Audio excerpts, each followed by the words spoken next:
시간 우리에게 은혜 주실 하나님의 말씀은 욥기 35장 5절에서 8절 말씀입니다. 그대는 하늘을 우러러보라. 그대보다 높이 뜬 구름을 바라보라.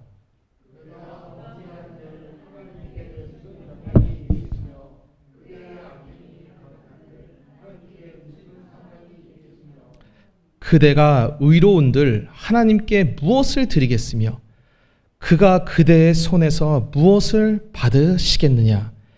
그대의 악은 그대와 같은 사람에게나 있는 것이요 그대의 공의는 어떤 인생에게도 있느니라. 아멘. 할렐루야. 할렐루야. 세겹절교회 주일 예배 참여하신 모든 분들 다시 한번 축복하고 환영합니다. 여러분 너무 잘 오셨습니다. 우리 좌우에 계신 분들과 이렇게 축복하며 인사했으면 좋겠습니다. 잘 오셨습니다. 잘 오셨습니다. 잘 오셨습니다. 잘 오셨습니다. 할렐루야. 하나님을 예배하는 것은 하나님의 자녀된 특권입니다. 그분은 우리가 예배를 드리지 않으면 마치 자녀에게 부모가 사랑을 안 주면 애정 결핍에 걸려서 인격이 삐뚤어질 수도 있고 이런 부족함을 겪는 것처럼 하나님은 우리가 예배를 안 드리면 부족함을 겪는 분이시냐? 그렇지 않습니다. 그분은 성경에 나타난 하나님은 영원 전부터 영원 후까지 피조물 따위는 필요가 없는 완전하시고 무한하신 하나님이십니다. 우리는 왜 예배를 드리느냐? 그건 그냥 마땅한 바라서 그런 거예요. 예배를 드렸더니 하나님 기분이 좋아지고 예배를 안 드리면 내 기분이 주님 기분이 안 좋아지고 그런 걸 위해서 드리는 것이 아닙니다. 우리가 예배를 하나님을 위해서 드린다고 할 때 이거 하나님이 뭔가 예배라는 어떤 음식물을 섭취하셔야지만 건강을 회복하는 병든 존재구나. 물론 이런 식의 워딩을 쓰지는 않겠지만 그런 식으로 착각하다가는 신앙생활을 크게 잘못하고 있는 것입니다. 우리는 하나님께 우리라는 존재가 아예 필요가 없는 존재예요. 그분에게는. 원래 존재하시고 스스로 완전하시고 존재하시는 그분이 그냥 우리를 만드시고 사랑하시기로 스스로 그냥 작정하신 것입니다. 제가 이번 주에 읽은 어떤 글 중에서 아마 이건 꽤 유명한 문구라서 여러분도 들어보신 적이 있을 거예요. 필요는 발명의 어머니다. 그러니까 필요하니까 발명한다는 거예요. 뭔가 부족하니까 그걸 채우려 한다는 것입니다. 이 얘기는 피조물의 세계에서는 맞는 말일 수 있지만 하나님에게는 해당되는 사항이 없습니다. 그분은 우리가 예배 안 드리고 나 주일에 교회 안 갈 거야, 하나님 예배 안 할 거야 해도 아무 상관이 없습니다. 그분은 우리의 이 더러운 입술을 벌려서 주님을 찬양한다고 그분의 영광이 더 높아지는 것도 아니고, 어떤 사람 하나님을 욕할 때 우리는 그분의 이름 뒤에 항상 님자를 붙이는데 어떤 사람은 님자도 안 붙이더라고요. 쌍소리 하면서 창조주 하나님 앞에. 그럼 그거 들으면, 인간은 욕 들으면 막 화도 나고 울분도 나고 제가 왜 날 하겠지만, 창조주는 인간이 수천억 명이 지옥에 가서 고통 속에 탄식하며 부르짖어도 주님은 눈썹 하나 까딱 안 하고 영원토록 존재하시는 그런 분이 바로 하나님이십니다. 그러니까 여러분, 우리는 피조물로서 하나님을 경외할 수 있는 은혜를 받았다는 것, 우리가 하나님이 만든 창조 피조물이라는 것과 그분이 우리의 구원자라는 것을 아는 것은 그야말로 피조물로서 받을 수 있는 가장 큰 축복을 받은 것입니다. 그 은혜를 마음에 깊이 새기고 신앙생활하는 저와 여러분 되시기를 주의 이름으로 축원합니다. 아멘. 어떤 연예인이 너무 재밌다고 하는 거예요. 이 사람이 정말 유머러스하고 위트 있고 재밌는 연예인이 있다라고 제가 들었어요. 누군지 보니까 차은우더라고요. 차은우. 뭐가 재밌냐고 하니까 생긴 게 재밌대. 그냥 봐도 웃음이 나온다는 거예요. 인터넷에 보고 TV에 보니까 그 잘생긴 연예인이 앉아있고 좌우에 이제 여자 연예인들이 앉아있는데 그분의 얼굴을 보는 즉시 얼굴에서 미소가 떠나질 않아요. 그리고 뭐라도 얘기해주면 그렇게 재밌다고 하면서 막 오늘 날씨 좋네 이러는데 너무 재밌다고. 그 잘생긴 연예인이 입을 여는 것만 해도 그렇게 재밌다라고 하는 것입니다. 제가 그 연예인과 자리를 바꿔서 제가 그 자리에서 오늘 날씨 좋습니다라고 얘기했으면 아무도 안 물어봤다고 불쾌해하면서 누가 물어봤냐고 입 닫고 있으라고 아마 그렇게 얘기했을 것입니다. 그러니까 여러분, 이게 행위로 되는 게 아니에요. 행위로. 존재 자체가 마음에 들든지 마음에 안 들든지 하는 것입니다. 이게 옛말에 10번 찍어서 안 넘어가는 나무가 없다고. 제가 아는 뭐 저희 교회 분들은 아니지만 예전에 저보다 한참 선배인 목사님이 좀 죄송합니다 이런 표현에서 못생기셨었어요. 근데 사모님이 너무 예쁜 거야. 우리가 다 궁금해했죠. 젊은 시절에 그런 게 궁금하지 않겠습니까? 목사님 어떻게 저렇게 예쁜 사모님이랑 결혼하셨냐고 하니까 그분이 그렇게 10번 찍어 안 넘어가는 나무 없다고 계속 들이댔다는 거예요. 그때는 그런가 보다 했는데 뒤돌아서 지금 생각해 보니까 그 사모님이 그냥 믿음이 좋으셨던 거야. 10번 찍어도 안 넘어갈 나무는 안 넘어가는 거예요. 오히려 자기가 너무 싫어하는 사람이 있는데 계속 대시한다. 이거는 거의 사실은 범죄 수준입니다. 이거 잘못하다가 스토커처럼 될 수도 있는 거예요. 내가 좋아하는 사람이 무슨 얘기하면 참 좋고 그러겠지만 안 좋아하는 사람이 나에게 뭘 한다. 10번을 찍으면 그게 찍는 게 아니라 10번의 고욕을 주는 거고 범죄 행위가 될 수도 있는 거예요. 그러니까 인생은 참 우리는 그래서 요즘 사람들이 하는 말이 뭐냐. 아이고 이번 생은 글렀다. 이게 참 웃긴 게 이게 이 시대가 창조주가 없고 무신론이 판친다고 하는데 아니에요. 사람들이 하는 그 말과 생각 속에 아주 깊이 이교도의 사상, 종교적인 마음으로 가득한 게 바로 이 시대입니다. 윤회 사상은 굉장히 오래된 동양의 사상이에요. 그게 맞냐? 힌두교에서 환생한다 그러고 뭐 불교에서 윤회한다 하는데 성경은 그렇게 얘기하지 않습니다. 일직선의 역사관을 가지고 있어요. 한 번 태어나고 죽고 심판받고 그걸로 영원히 끝나는 것입니다. 환생한다면 여러분은 누구를 환생하고 싶겠습니까? 우리는 근데 그런 게 없어요. 아이고 이번 생에 끝났네. 이번 생 끝나면 예수님을 믿고 싶어도 못 믿어요. 하나님은 기회를 안 주십니다. 왜 그렇게 그러신가? 오늘 욥기 말씀 사실 어려운 말씀입니다. 제가 지금까지 우리 욥기 1장부터 34장 이제 35장 됐는데 사실은 제가 그냥 쉽게 설명하려고 애를 쓰는데 굉장히 어려운 성경이에요. 사실은.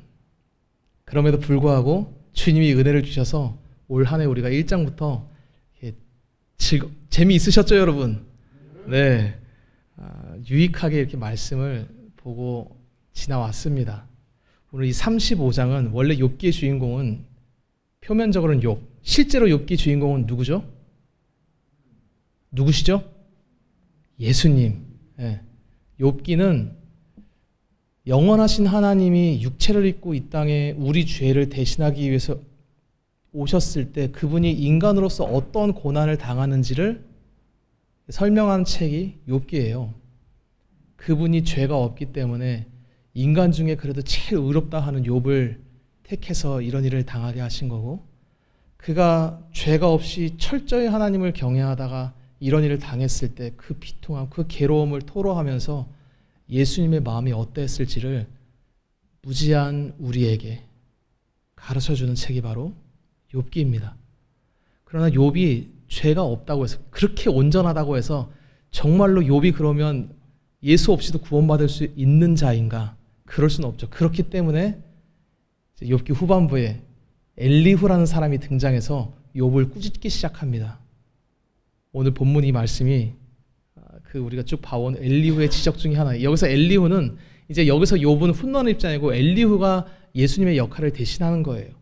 장차 예수님이 오시면 인간에게 죄가 무엇인지를 지적하는데 이 죄가 뭐냐? 욥이 저질렀던 죄 중에 하나를 오늘 아주 예리하게 파고듭니다. 여기 35장 1절부터 3절까지 한번 읽어보겠습니다. 제가 읽어드리겠습니다. 엘리후가 말을 이어 이르되 그대는 이것을 합당하게 여기느냐? 그대는 그대의 의가 하나님께로부터 왔다는 말이냐? 그대는 그것이 내게 무슨 소용이 있으며 범죄하지 않는 것이 내게 무슨 유익이 있겠느냐고 묻지만은. 무슨 말이냐면 욥이 잘못했던 게 있어요. 무슨 말이냐? 보통 우리는 하나님은 의로운 걸 좋아하고 거룩한 걸 좋아하고 불의한 걸 싫어하시죠. 나쁜 행동 싫어합니다. 그러니까 욥의 입장에서 내가 하나님의 마음을 기쁘시게 하면 하나님의 마음이 기쁘고 하나님 마음이 기쁘니까 나한테 저주를 준다, 복을 준다. 기쁘시면 복을 주신다는 거예요. 내가 만약에 악을 행하면 하나님이 기분이 나쁘셔서 에이씨 너 왜 내 기분 나쁘게 해? 혼나라! 이러고 저주를 준다는 게 욥의 생각이었습니다. 그랬는데 욥이 자기가 그토록 하나님의 말씀을 따라 의롭게 살았는데 지금 벌어지고 있는 자기 인생의 상황이 온갖 저주를 다 받고 있으니까 무슨 말을 했냐? 3절에 그것이 내가 하나님의 마음에 합당하도록 내 의가 하나님께로 왔다는 게 하나님의 마음에 만족하도록 그분이 그래 너는 의롭다라고 얘기할 정도로 내가 의롭게 살았건만은 이게 나한테 아무 소용이 없었구나. 요즘 말로 하면 내가 교회 열심히 나갔건만 교회 열심히 나간 게 나한테 유익이 됐다 안 됐다? 안 됐다라는 얘기를 하고 있는 거예요. 욥이. 내가 그렇게 기도를 열심히 했건만 주님이 내 기도를 들으셨다 안 들으셨다? 안 들으셨다 그 얘기를 하고 있는 거예요.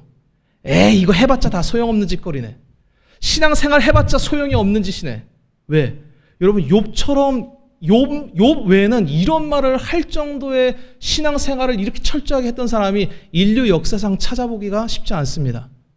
욥은 정말 경건하게 살았어요. 정말 거룩하게 살았어요. 그때 욥의 마음에 뭐가 있었냐? 내가 이렇게 하나님의 마음을 기쁘게 하고 하나님이 기뻐하시는 일을 행했으니까, 내가 이렇게 예배 잘 드렸으니까, 내가 이렇게 기도했으니까 하나님이 나를 기뻐하셔서 나에게 복을 주시겠구나. 그런데 웬걸? 나이가 들어서 보니까 이 재앙을 당하고 보니까 자기가 왜 이 고난을 당해야 되는지를 모르겠는 거예요. 여러분 우리 인간들은 하나님이 우리 인생 가운데 뜻이 있어서 어떤 일을 행하실 때 그 중에 상당 부분은 우리에게 괴로움이 되고 고통이 됩니다. 그렇죠? 그 뜻을 다 알 수 있냐? 없는 거예요. 근데 언제 내가 하나님께 의문을 품고 괴로움을 갖게 되느냐? 내가 신앙생활을 열심히 했는데 고난당했을 때 심지어는 저는 젊었을 때 무슨 생각이냐? 나 새벽 기도까지 하는데 남들 다 졸립다고 자고 있을 때 내가 몸을 쳐가지고 일어나서 새벽에 주님의 이름을 불렀는데 이 정도가 됐으면 너 기특하다. 어떻게 새벽 기도까지 나왔냐? 그렇게 복을 주셔야 되는만은 여자친구 하면 못 사귀겠더라고요. 그러니까 주님의 복이 내가 행한 거대로 안 오는 것에 대한 어떤 의문, 왜 이럴까? 이거 다 헛짓거리인가?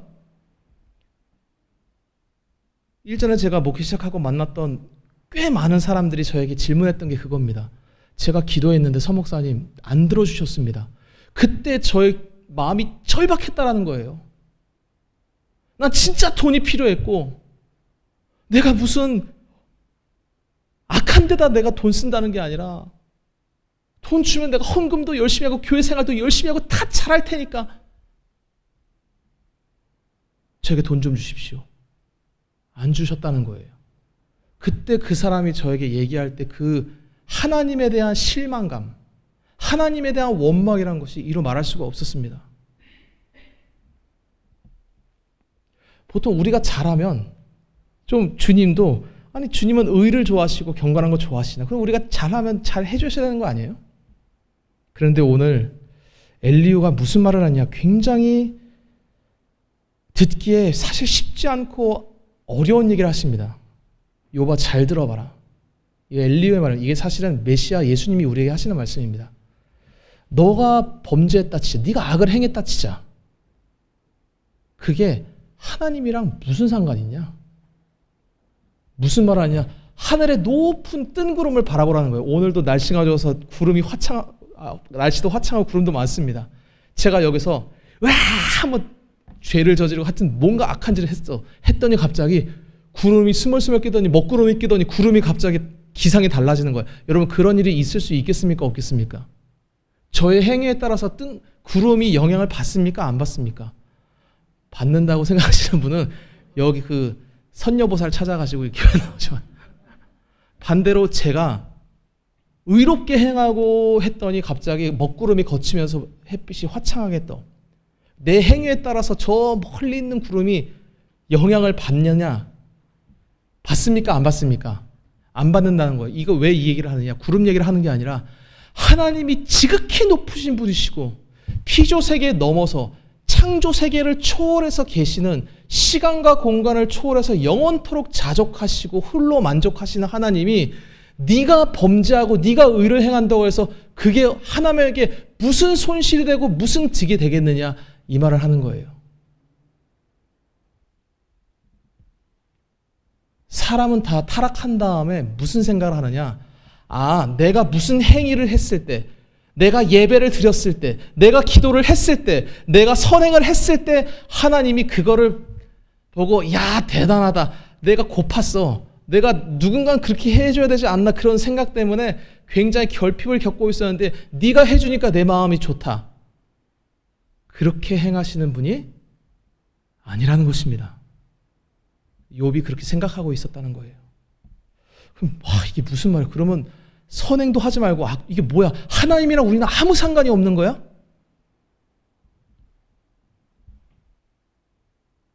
하나님께서 인간을 처음 만드셨을 때 인간을 하나님과 인간이랑 아주 상관없는 존재로 지으시지 않으셨습니다. 정확히 얘기하면 인간을 하나님께 사랑받는 존재로 만드셨어요. 여기서 정말 중요한 내용이 있습니다. 제가 몇 번 얘기했지만 앞으로 수십 년 동안 계속 얘기할 겁니다. 이게 너무 중요한 얘기예요. 피조물이 하나님께 사랑받을 수 있는 조건은 딱 한 가지밖에 없어요. 무엇입니까 그것이? 성령을 받는 수밖에 없어요. 차은우가 사람들에게 웃음을 줄 수 있는 유일한 거는 그가 무슨 말을 예쁘게 해서 유머러스한 재치있는 얘기를 해서 그냥 잘생겨서 좋은 거예요. 하나님이 인간을 흙먼지로 지었을 때 창세기에 보면 동물들도 새들도 전부 흙으로 만들었다고 되어 있습니다. 인간도 흙으로 만들었어요. 도대체 인간과 동물의 차이점이 뭐냐? 여러분 예수님 안 믿는 사람들은 고민 많이 해요. 아, 인간이 고등 철학을 갖고 있나? 지식이 뛰어난가? 뭐 도구를 사용하나? 문자를 정교하게 사용하나? 네, 그것도 틀린 말은 아니겠지만 그거는 본질적인 차이가 아니에요. 그 정도의 지능 수준, 그 정도의 감정 수준은 하나님에게 아무것도 아닌 것입니다. 하나님이 인간을 사랑하는 유일한 조건은 바로 하나님의 형상대로 지음받았기 때문이에요. 그 하나님의 형상이 바로 우리 안에 있는 하나님의 영입니다. 태초에 아담이 하나님께 왜 사랑받았냐?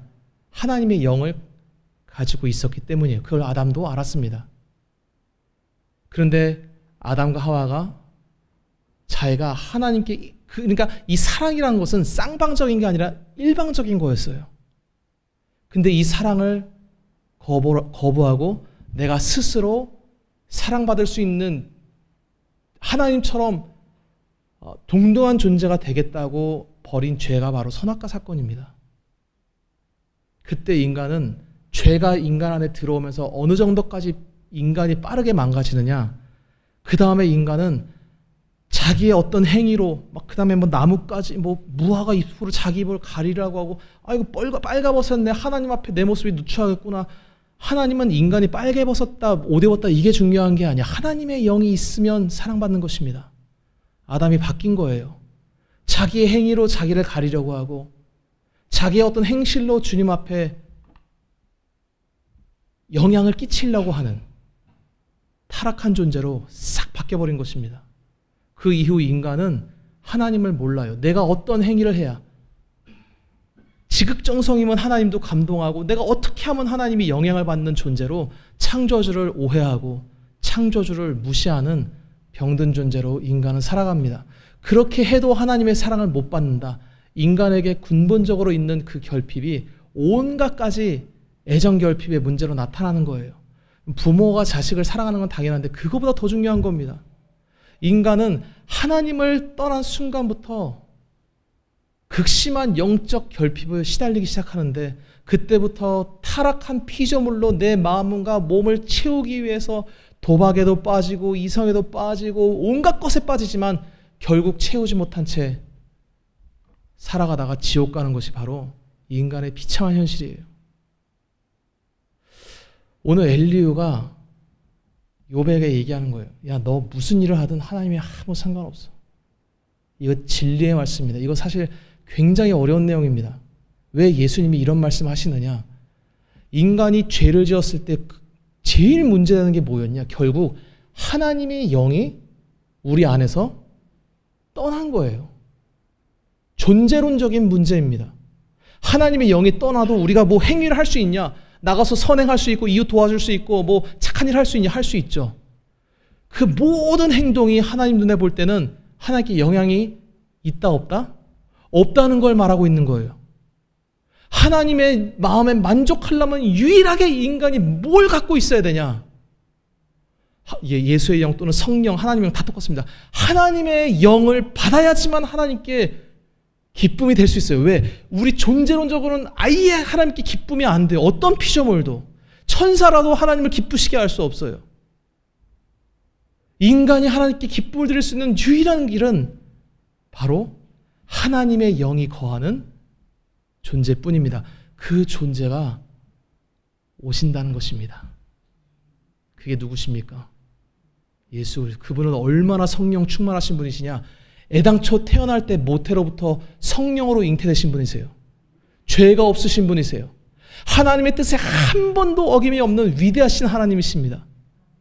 오직 그분만을 하나님이 받으신 거예요. 그분 외에는 인간은 소망이 없어요, 여러분. 그러니까 죄가 무엇이냐? 이걸 하는 게 죄입니까? 이게 아닙니까? 물론 그 수준에서도 얘기를 할 수는 있지만 근본적으로 내가 예수를 안 믿는다. 여러분 지금 우리 지구상에 예수님을 안 믿고도 우리보다 선행을 많이 하는 사람들이 있겠습니까? 없겠습니까? 있습니다, 분명히. 불의웃 더 많이 돕고 착한 일 많이 하는 사람 많이 있어요. 그들의 선행이 하나님께 영향을 줍니까? 안 줍니까? 안 주는 거예요. 하나님 1도 안 기뻐하는 거예요. 그럼 그들이 막 악을 행한다. 그럼 하나님 막 슬퍼하시냐? 그것도 아니야. 주님은 그냥 저주하실 때를 이렇게 살든 저렇게 살든 살다가 지옥 보내시는 분이 하나님이신 거예요. 구원할 자에겐 뭘 주시냐?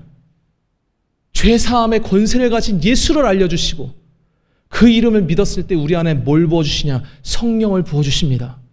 그 성령을 부어주시면 비로소 우리라는 존재가 하나님이 영이 있기 때문에 하나님께 기쁨을 드리고 하나님의 뜻대로 행할 수 있게 되는 거예요. 그때 비로소.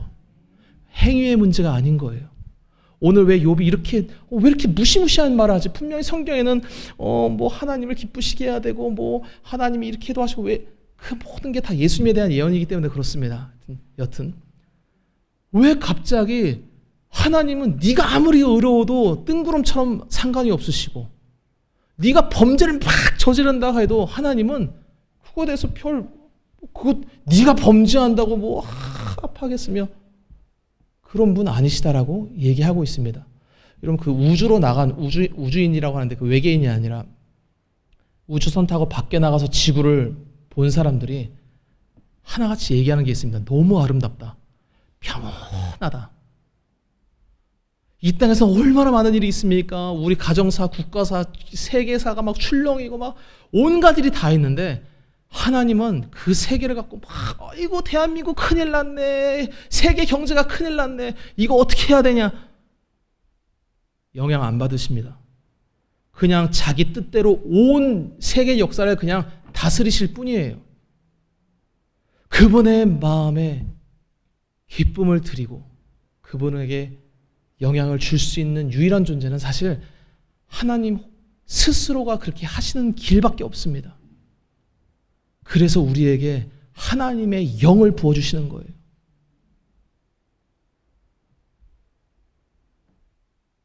예수님이 이 땅에 오셨을 때 바리새인들은 다 무슨 일을 하고 있었냐? 욥이랑 똑같은 생각하고 있었습니다. 내가 의롭게 해서 하나님의 마음을 감동케 하고 내가 기도를 이렇게 해서 예배를 이렇게 해서 하나님을 감동케 해가지고 하나님이 우리에게 복을 베푸시고 그 내용이 성경에 써져 있습니다. 아주 자세하게 써져 있습니다. 왜 써져 있냐?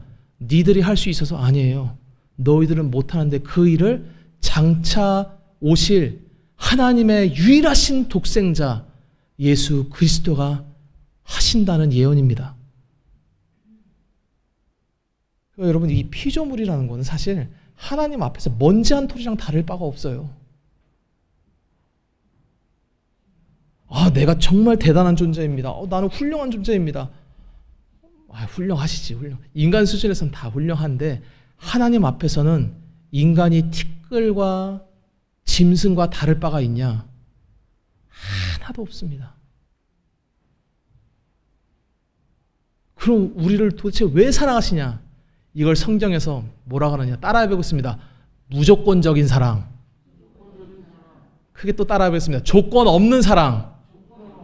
우리 쪽에서는 조건이 없다는 거, 아무 상관없다는 거예요. 그냥 사랑할 자를 사랑하신다는 거예요.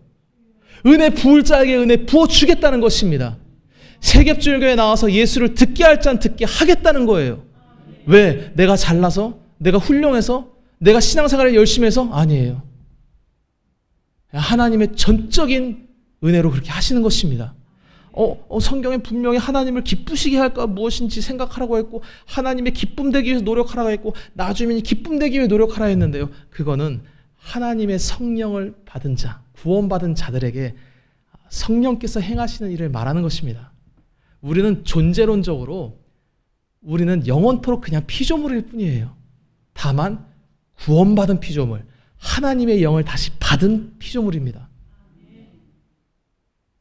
그러니까 하나님은 이 땅의 인간들을 보실 때 인간들이 악이 넘친다, 악이 창궐했다, 내가 참는다, 온갖 표현을 하시는데 그 표현이 사실은 예수님이 인간의 그 정서를 갖고 있는 분이시기 때문에 그런 표현이 있는 것인데 하여튼 하나님은 하나님의 영원한 신성은 인간에게 영향 받는다 안 받는다? 안 받는다. 구원받기 위해서 내가 어떠한 열심을 행한다고 하나님이 감동하신다 안 하신다? 안 하신다는 거예요. 또는 내가 왜 그 자녀들 중에 부모 마음을 아마 이 중에 그런 분도 있을지 모르겠는데 부모 마음을 괴롭게 하려고 내가 부모님한테 상처가 있어. 부모님이 나한테 원하는 걸 내가 원하는 걸 부모님이 안 해줬어. 그래서 내가 한번 삐뚤어져 보겠다. 부모님도 한번 마음 아파봐라 하고 내가 삐뚤어졌더니 부모님이 마음이 아파했어. 쌤통이다. 인간은 그럴 수 있죠. 하나님은 인간이 완전히 망가지고 천사 중에 일부는 타락해서 사탄이 돼도 눈썹 하나 까딱하는 법이 없으세요. 그냥 그대로 그 공의대로 지옥에 영원토록 불태우시는 거예요. 근데 그분이 또 하나 갖고 있는 위대한 속성이 있습니다. 바로 하나님이 갖고 있는 모든 속성 중에 바로 우리 저와 여러분 구원받은 자들에게 가장 먼저 나타나는 하나님의 속성이 있어요. 그게 뭐냐? 따라해 보겠습니다. 사랑. 조건 없는 사랑. 우리를 주님이 대하실 때 우리의 어떤 모습 때문에 사랑하시는 것이 아니에요. 우리가 뭘 했기 때문에 하나님이 영향받아서 복 주고 저주 주신 분이 아니십니다.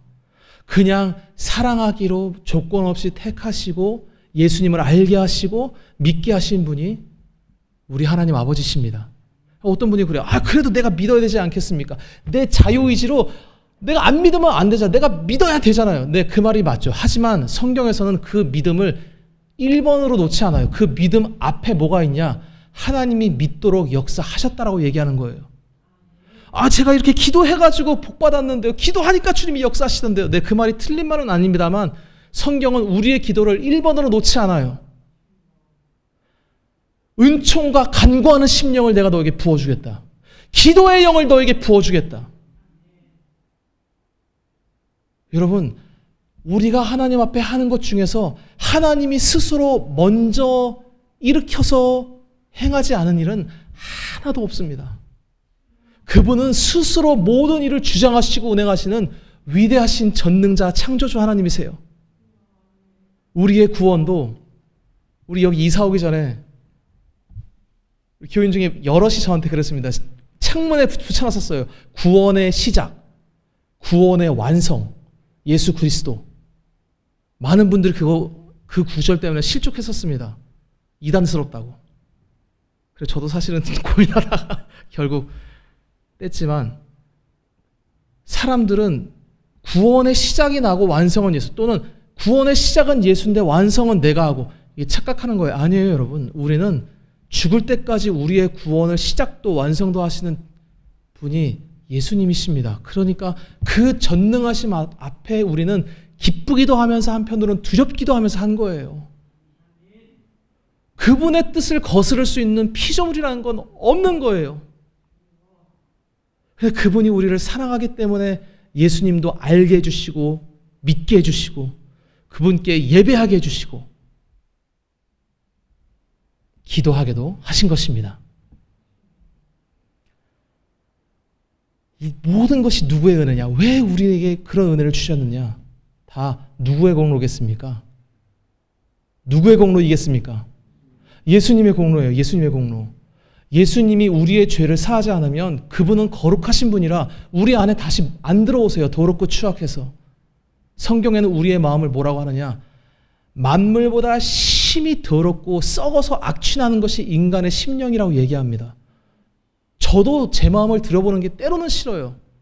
싫은데 가끔 아주 자주 죄가 올라오는 거예요. 순진한 척하지 마십시오. 여러분 다 죄가 있으시죠?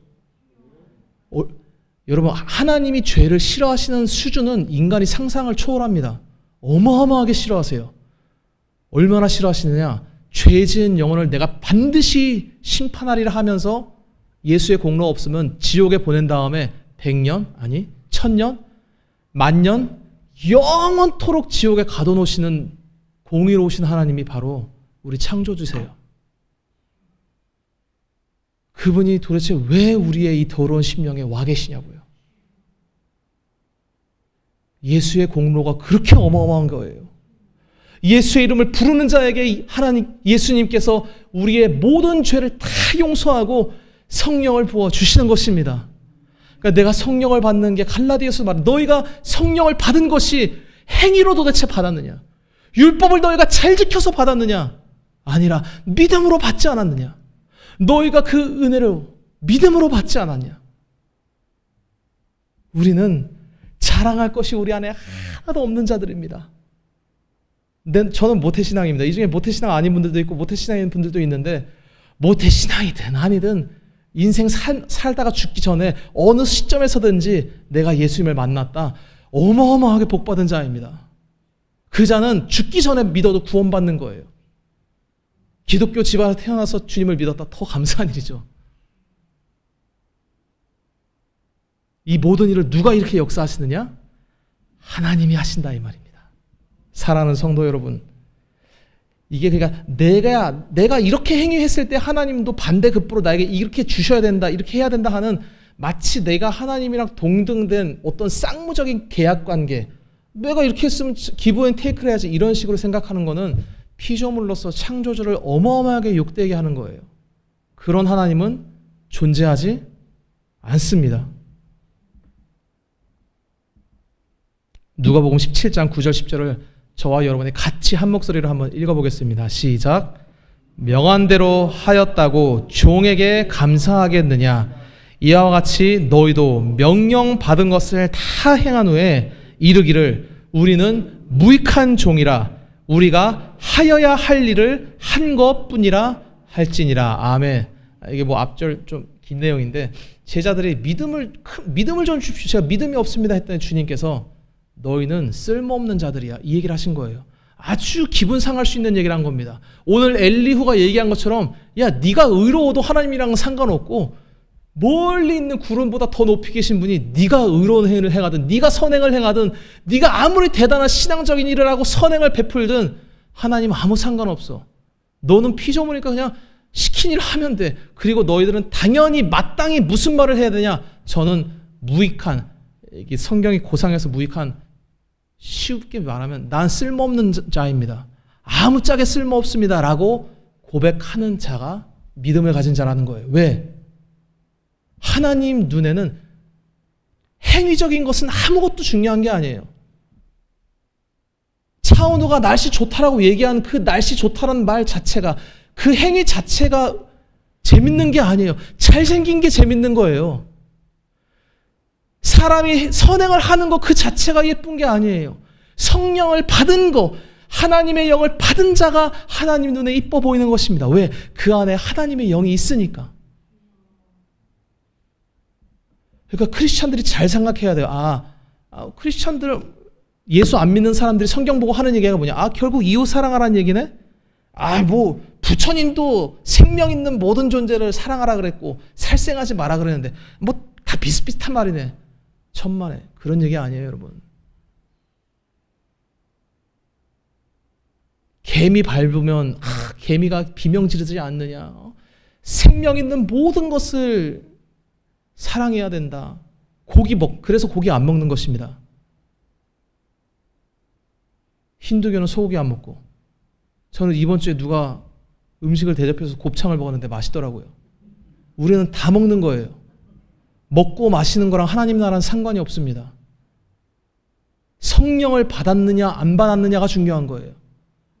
내가 선행을 한다. 근데 성령이 없다. 하나님이랑 아무 상관이 없습니다. 내가 하나님의 영을 받았다. 그러면 존재론적으로 하나님이 우리를 사랑하시는데 어떻게 사랑하냐? 영원 전부터 영원 후까지 사랑하십니다. 측량할 수 없는 사랑으로 사랑하시는 거예요. 왜? 우리 안에 창조주의 영이 거하시기 때문입니다. 사랑하는 성도 여러분, 이 사랑, 기독교가 말하는 사랑은 행위적인 게 아니에요. 존재론적인 것입니다. 창조주는 피조물한테 아름다움 따위는 느끼지 않으세요. 그분 스스로만 제 자녀가 그럼 하나님 약간 나르시시스트 닮은 거 아니냐고 하는데 그건 나쁜 의미고, 하나님은 자기 스스로만을 아름답게 여기고 자기 스스로만을 사랑하시는 분이세요. 스스로 부족함이 없는 분이 자존하시는 창조주이십니다. 그분이 우리 안에 성령을 부으셨기 때문에, 하나님의 형상이 있기 때문에, 하나님의 영이 있기 때문에 우리를 사랑하십니다. 사랑한다는 것은 우리의 행위의 문제가 아닙니다. 하나님이 우리를 사랑하시는 건 그분의 택하심이고, 그분이 우리에게 예수님을 알려주시고, 그분이 우리의 죄를 사하주시고, 우리에게 성령을 부어주시고, 그분 스스로 우리를 사랑하시는 거예요. 우리는 그분을 그냥 마땅히 찬양받기 합당하신 분이시기 때문에 그분을 찬양하는 것입니다. 로마서 11장 35절 36절을 우리 같이 한번 읽어보겠습니다. 시작. 누가 주께 먼저 드려서 갚으심을 받겠느냐? 이는 만물이 주에게서 나오고 주로 말미암고 주에게로 돌아감이라. 그에게 영광이 세세에 있을지어다. 아멘. 우리는 하나님한테 먼저 드릴 수 있다라는 것 자체가 불가능한 존재예요. 왜? 하나님이 지은 피조물이기 때문입니다. 내가 갖고 있습니다. 내가 이번에 돈을 벌었어요. 11조를 하겠습니다. 성령을 가진 자가 그렇게 하면 하나님 굉장히 기뻐하십니다. 여러분, 성령이 없는 자는 교회에 10억, 100억, 1000억을 헌금해도 주님이 무슨 가난뱅입니까? 티끌 하나도 주님은 감동도 안 하시고 또 아무 상관이 없어요. 주님한테는. 오직 하나님의 영을 받은 자가 행할 때 그 행위가 작은 거일지라도, 떡 5덩이에 물고기 2마리만 갖고 올지라도 주님은 기뻐하시는 거예요. 왜? 그 안에 성령이 있으니까. 성령이 먼저 계시고 그분이 역사하시고 그 다음에 우리의 행위가 나타나는 것입니다. 그러니까 인간은 그냥 하나님한테 감사하는 것 외에는 할 수 있는 게 없어요. 다 주님이 먼저 하신 것입니다. 물론 우리 눈에는 내가 믿었고 내가 기도했고 내가 예배했고 내가 헌신했고 내가 뭐 사역했고 했지만은 그거를 그렇게 하신 분이 하나님이라고 성경은 말하고 있습니다. 그걸 도대체 그 지혜를 누가 줬으며 그 열정을 누가 줬느냐, 그 능력을 누가 줬으며 그 은혜와 그 모든 것을 누가 주셨느냐. 상황은 주님이 만들었지만 열정은 내가 냈습니다. 아니요, 성경은 그렇게 얘기 안 합니다. 열정조차 하나님이 주신다라고 말하는 거예요. 우리는 모든 만물이 성경 말대로 주 말미암고 주에게서 나온 것이고 다시 주에게로 돌아가는 그분만이 홀로 영광 받으시는 것입니다. 사랑하는 성도 여러분, 주님이 우리의 예배를 받으시고 우리를 사랑하는 것은 그분이 그거 안 하면 뭐 어떤 결핍이었기 때문이 아니에요. 스스로 그렇게 결정하신 분이십니다.